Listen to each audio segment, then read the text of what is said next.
planning to win. Yep. I guess that's my cue. Storytelling, understanding your audience, planning to win. I believe every one of us here, I mean, at some point, have tried to tell a story, and the moment you make it, you have them take the decision to tell a story. There's an intention. There's something you want out of it. There's a goal, whether consciously or subconsciously. Even if it's not, a serious story, there's something you want to communicate. And a very important aspect of storytelling is the communication part. You're talking to someone, you're trying to say something.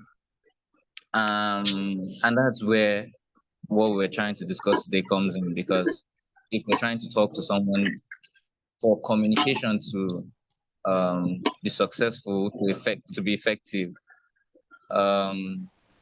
you have to understand who you're talking to. There has to be some basis of understanding of common interaction, I guess. And that's what we want to talk about. So I'll just rush to it. First, when you start planning your story, when you start writing, there are three very important things. And those are the things that will anchor everything we're going to talk about today. The number one thing is you have to figure out who you want to speak to. And this is very important. A lot of us writers, and I'm talking from experience, I write a lot. And it's something that every time I have to remind myself. So probably you try not to be like me. And I guess that's the purpose of this session as well, so that we learn these things and we don't keep falling into them. So the first thing, you have to figure out who you want to speak to. It's very important, because if you don't start from there, that's where the mistakes begin. It's very important to understand who you want to speak to. You're not for everyone. Even if when you're writing or when you're trying to tell a story, you hope that as much people as possible get to read your story, but you have to understand that you're not telling that story to everybody. There are some people that those stories are particularly made for, and we would typically refer to those people as the ideal audience. So there's the ideal audience and there's the general audience. The ideal audience is the people that whatever you're writing, your story, your article, is particularly made for, is tailor-made for. And then there are other people that, the general audience, they just get some things. So even if it's not particularly meant for them, but they can still glean some insights or get some things from what you're writing. So once you make those distinctions, who you want to write about, or who you want to write for, or who you want to speak to, the next thing, just the next slide. The next thing is, what do you want to speak about? Not clear about what you want to talk about, whatever you're writing, whatever story you're telling will not be clear. And that's where, the second mistake happens. You have to be very, very, clear, very certain about what you want to write about. You might not be certain about the details, but there should be a distinct idea of what you want to write about, and then you can flesh out the framework as you go. So what do you want to speak about? There are several outcomes you expect to get when you write. Like I said earlier, there are many things they might be many, they might be few, but there is an agenda, there's a propaganda. If we there's a P you're trying to push when you write. And now the thing is that every good story is a system, right? There are stages to every good story, and sometimes we try to cram all our intentions into, let's say, one part of that system. We try to communicate everything at once. So within the story, and within the story as a piece, and within a content system. So if you're looking at the broader view of the whole thing, there are stages of communication. So in this slide, I think what I'm trying to communicate here is that you have to understand at that particular stage. So when you're writing that piece, or when you're telling that story, what do you want out of it? what do you think your audience will want out of that, right? So once you figure this out, then we can go to the third thing. The third slide, please. How do you want to speak about it? So when you know who you're talking to, you know what you're talking about, then the next thing to figure out is how you want to talk about that thing, right? So it could be long form content, it could be short form content, it could be through a poem, it could be through prose, it could be, so there are many, many ways you could talk about something once you figure out who you're talking to and what you want to talk about. Those two things will set the stage, will help you decide how you want to speak about what you want to speak about.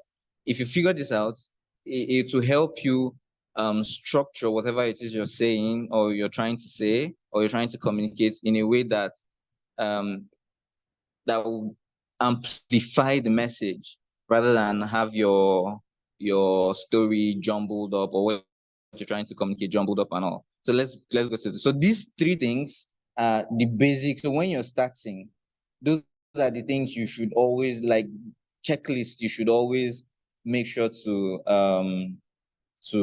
check. Yeah. Who you want to talk to before you even start putting words together. Who you want to talk to, what you want to talk about, and how you want to talk about it. Once you have these three things, you're well on your way. Then we now go to the actual meat of whatever we want to talk about today. So one thing I want us to take away, there are several things I want us to take away from this session, but one important thing is relatable stories resonate. And I'm going to use an example to illustrate this. When I was in secondary school, I think physics was not my strongest suit. It was not one of the subjects I loved the most, but I can remember a topic that has stuck with me most of my life, and somehow I found applications of that topic in several other things that are not even related to physics, and that's the way it was, and that's because of the way it was taught. Now in physics, they teach about resonance, and our teacher illustrated this with how Roman soldiers destroyed bridges in medieval times. So the soldiers will be asked to walk in columns on a bridge, and then they'll start marching. And the more they march, like as they march over time, their steps kind of start aligning. So the foot falls at the same time, rises at the same time, falls at the same time. And when you get to the point where all the foots are falling at the same time and rising at the same time, resonance occurs. And what resonance basically is that it amplifies whatever little force from one person. It amplifies it over the series of actions that are synchronized. Now, bringing this back to what we're talking about today, relatable stories resonate, and it's clear from the illustration I tried to make, like to introduce this. When all the foods rise at the same time and fall at the same time, they are related. And that's why the force can be amplified. So one person's force is amplified over several other soldiers that are on that column, and the bridge falls. Now, the same thing happened with stories. If can we go to the next slide, please? Next slide. If my story makes you go, no, next, before the, yes, yeah, thank you. If my story or your story makes me feel, gosh, I get this so much, this is so me, there's a neural pathway, I think, that forms in your head that just makes you more attached, more inclined to hang on to that story a little bit, tighter. And as the relatability. Now, that relatability is what makes you feel like, oh, this is my experience. Even if it's someone writing about it, you feel like, oh, this is my experience. I'm telling you a story that happened to someone. I'm writing about something that happens to someone somewhere that you've never met. But because let's say I know you to the point that I can structure it in a way that it's so relatable to you. It resonates within you. The message, whatever it is I'm trying to communicate, hits so hard that, I think it sticks better and has more impact. Can we go to the next slide, please? I'm trying to rush, so please bear with me. So when those stories are relatable, it will be more likely that you want to hear more, you want to interact more with the story or the content. Next slide. Let me rush it a bit so that we can have time to ask questions. Interested people are interesting. This is a very simple idea, but it's a very profound one when you start writing. If you're not interested in the people you're writing for, it's a recipe for disaster. If I'm talking to you about something and I'm thinking about something else while talking to you, you might not know why or how you know, but somehow subconsciously you would not key into whatever I'm saying if you don't know that I'm really, really into whatever it is I'm saying. Now, in the context of writing, if you're not interested in the people that you're writing for, they won't find you interesting. It's exactly the same thing that happens in this Gen Z millennial boomers conversation. That's why most times Gen Zs don't find millennials interesting and millennials and vice versa, because to an extent, these guys are not interested in themselves because, I mean, there's the age, an influence gap, or there's a delta between the ages, the influences, and all this. So within their circles, they might be interesting. What a millennial will find so interesting and funny and whatnot, a Gen Z person will be like, what the hell? You get the point. So interested people are interested. Are interesting. Let's go to the next slide. Next slide, please. Yeah, so this is basically just summarizing what I've tried to say. You have to be deeply interested in your audience to be able to identify and establish common ground. Now, common ground in this sense is what we're talking about when we're talking about relatability and resonance. When there is a common ground, when your cadence rises and falls in sync with your audience, you start to create some kind of relationship with them within the space that or time that they interact with your content. Now, I just have to take a segue to say this. When you're writing for an audience, when you put out content for people to read, for people to consume, it's like you're checking someone, you're stretching out an arm. It's a relationship, even if it's going to be a very short um okay. I think I'll calm down a bit. It seems I'm rushing, so I'm going to calm down a bit. So let me just find my thoughts. Yes, the relatability we're talking about in the context of writing is like your when you put out content for someone to read, for someone to appreciate, you're reaching out per se. If you're writing for, say, a brand, you're reaching out on behalf of the brand.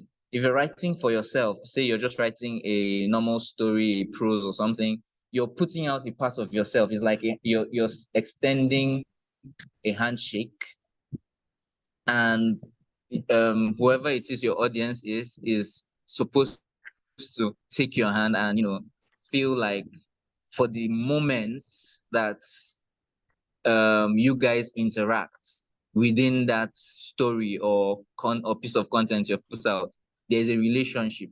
Now, that relationship has to be based on common ground for it to be impactful and effective. And that is what being interested in the audience you're writing for, it gives you the opportunity to find out all those little things, those little similarities that you can exploit, or let me not say exploit, you can harness. Can we go to the next slide?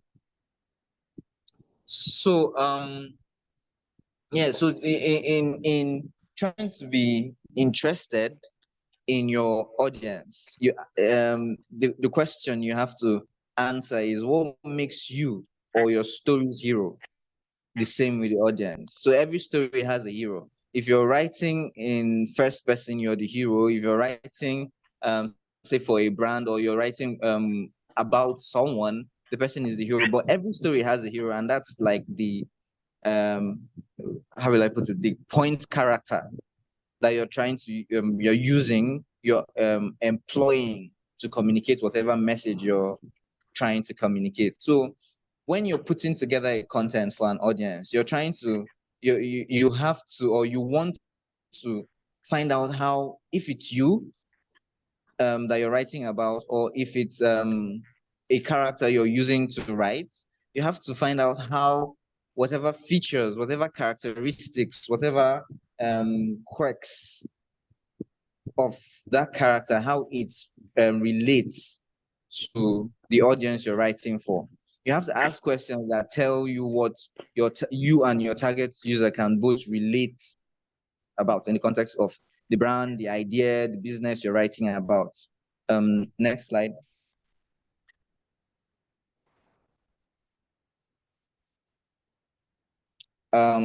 Understanding your audience's needs it makes you able to approximate what values and expression they would typically vibe with.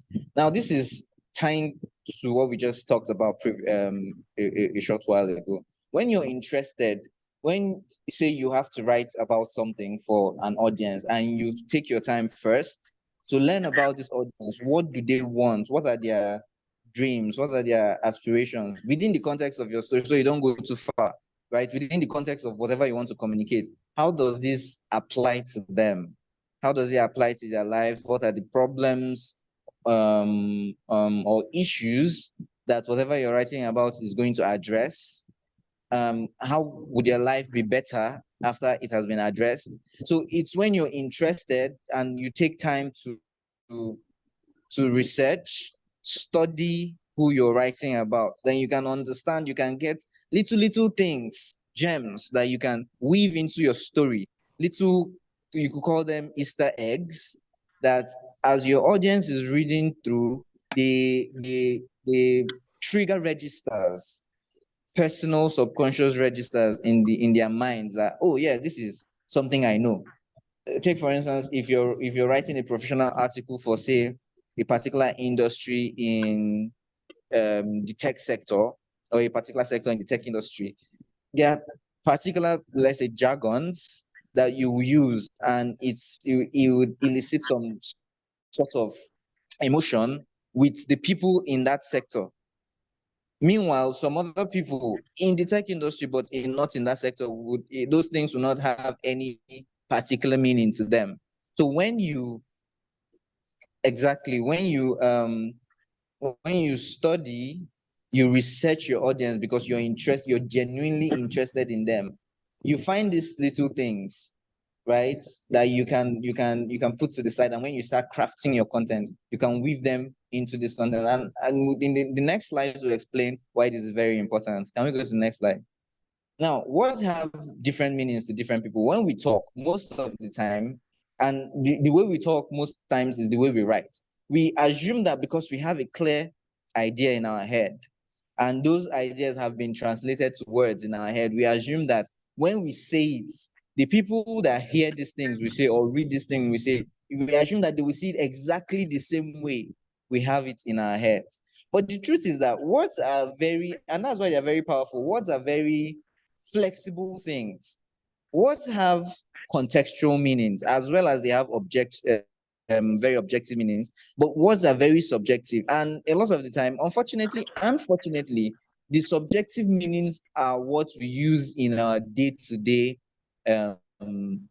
rationalizations of communication. The way I would understand a sentence would be relative, or would be defined by maybe my particular influences. Say, can I don't know if I've lost my audience. uh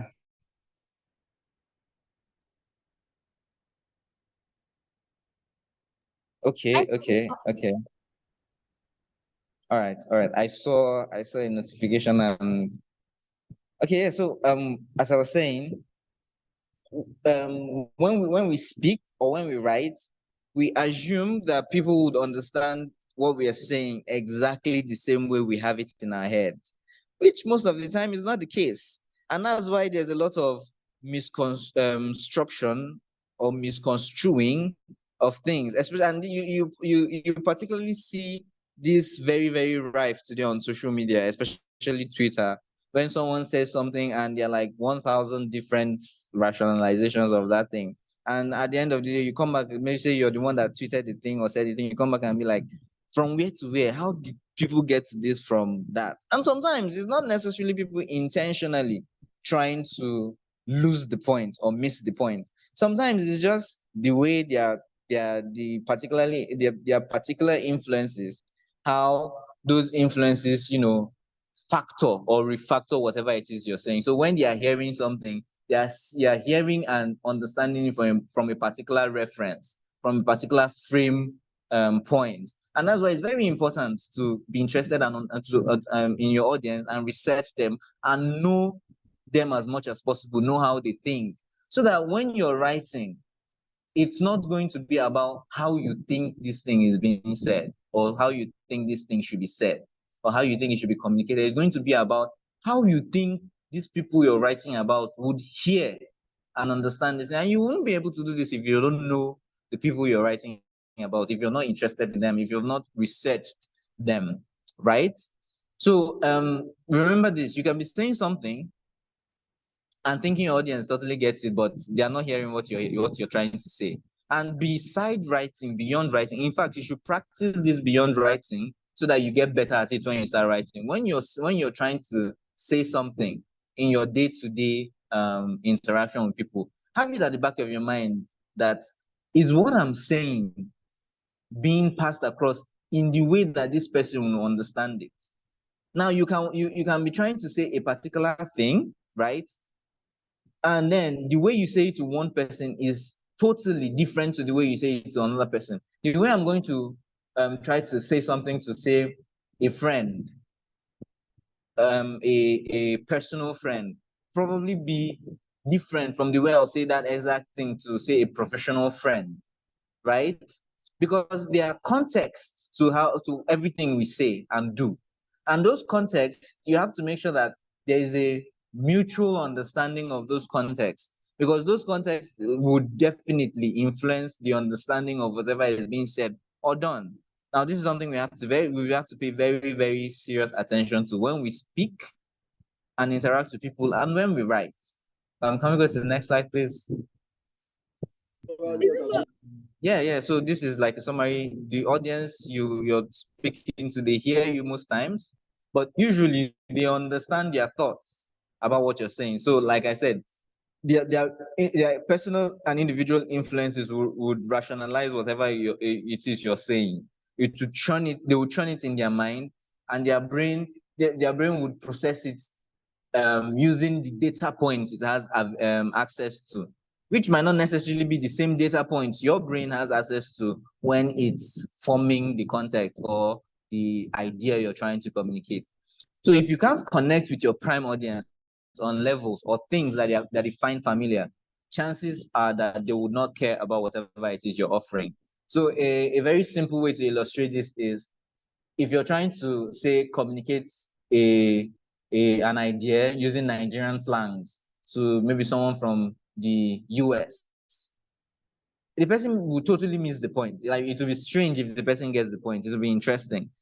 Now, if you're trying to communicate an idea with Nigerian slangs to say someone in the UK, maybe in London, there's a chance that the person will miss your point, but there's also a chance that the person will get the point, because there's a lot of will I say cross influences between Nigerians and people in the UK, particularly maybe Black people in London. So they might get some of these things. There will be some sort of familiarity between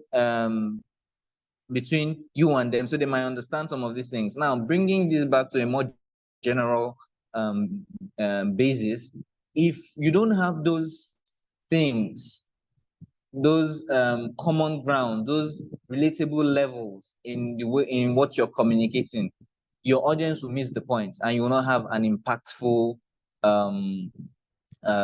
interaction through what you've written or your content. Now, in summer, in conclusion of everything I've rushed through, and you guys will bear with me, please. I'm also rushing so that we can have some time to interact and have questions and whatnot. So, you may be the best thing to happen, like, right? Can we please mute so we don't distract the others? Yeah, so you may be the best thing to happen after sliced bread. Your story might be the greatest thing. I mean, in your opinion, your article might be the most magnificent thing you've ever written. But you also always have to bear in mind that when you're writing for an audience, it's not about you. It might be your story, but it should not be about you. It's your story, but it should be, how does this story, waiting concern, and I hope you guys will bear with me, waiting concern whoever you're writing for or whoever you're trying to communicate with, waiting concern them with what you're trying to say. How is it their business? Right? You should be very, very particular about that. Anytime you're trying to say something, write about something, you should be very particular about how this thing I want to say now, how will they concern this person? And then you should refine and refine and refine whatever it is you're saying until you're sure that this thing I'm saying, I know how it bothers this person. I know how this person would get it, right? And then that's when you can proceed. Next slide, please. Thank you. Yeah. Sorry, 1 second. So, hi, Simi. So sorry. Hi, everybody. We have a minute on this particular link. We're going to share the next joining link to the community, and also, so please let's just do well to join in. So for this last point and for like our questions, so let's just join in with the new link because we have less than a minute, so that we are not rushing and then we miss the valued points. Thank you so much. Sorry for the interruption. All right, thank you very much. Let me leave and join that. Guys.